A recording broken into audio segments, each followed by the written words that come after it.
అలసిన వానికి ఓరడించు మాటలు.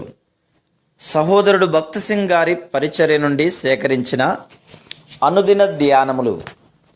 అక్టోబర్ 22. నీతికి దుర్నీతితో ఏమి సాంగత్యమో. 2 కొరింథీ 6:14.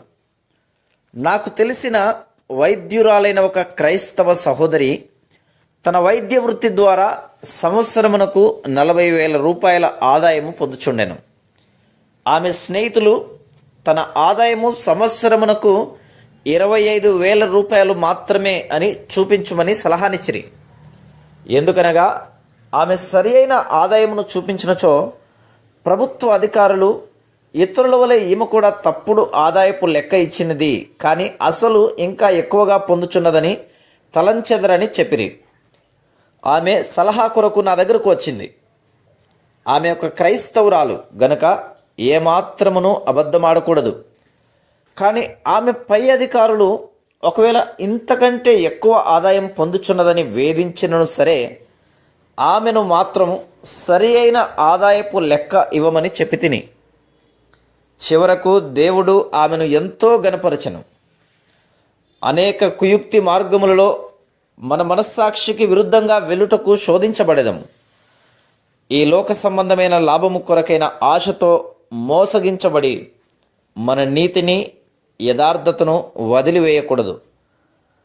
రాజైన ఆసాకు ప్రవక్త ద్వారా హెచ్చరికతో కూడిన వర్తమానము ఇవ్వబడినది. కానీ అతడు కృతజ్ఞతతో అంగీకరించుటకు బదులుగా ప్రవక్తపై కోపపడెను.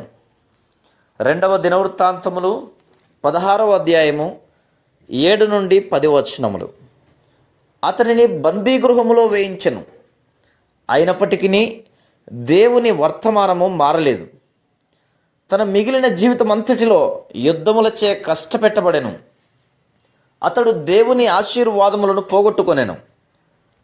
యెహోషాపాతు రాజైన ఆసా యొక్క కుమారుడు. అతడు కూడా తన తండ్రి వలె ఎంతో చక్కగా ఆరంభించెను.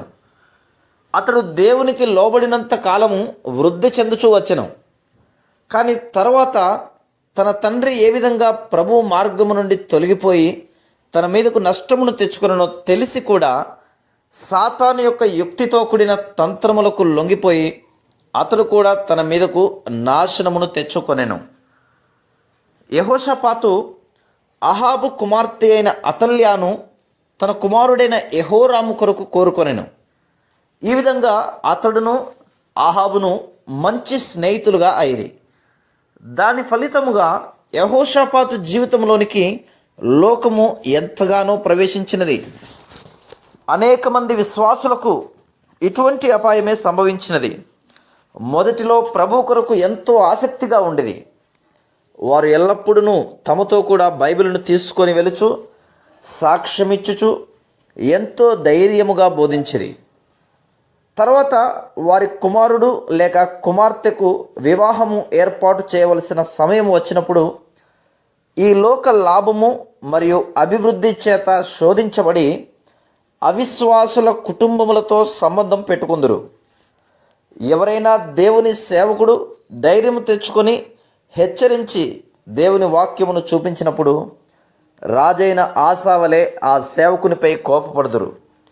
దాని ఫలితంగా ఇప్పుడు వారు బాధతోనూ సిగ్గుతోనూ నిండి ఉన్నారు. ఇది అంతయు మనలను మోసగించుటకు అహాబు వంటి లోక స్నేహితులను మనం అనుమతించకూడదని, ఈ లోక ఆడంబరములు కీర్తి ప్రతిష్టలచే ఆకర్షింపబడి అన్యులతో వివాహ సంబంధం కలిగి ఉండకూడదని, దేవుని వాక్యమునిచ్చిన సేవకునిపై కోపపడకూడదని మనను హెచ్చరిక చేయుచున్నది.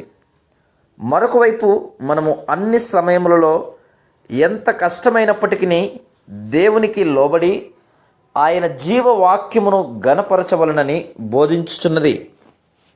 Praise the lord.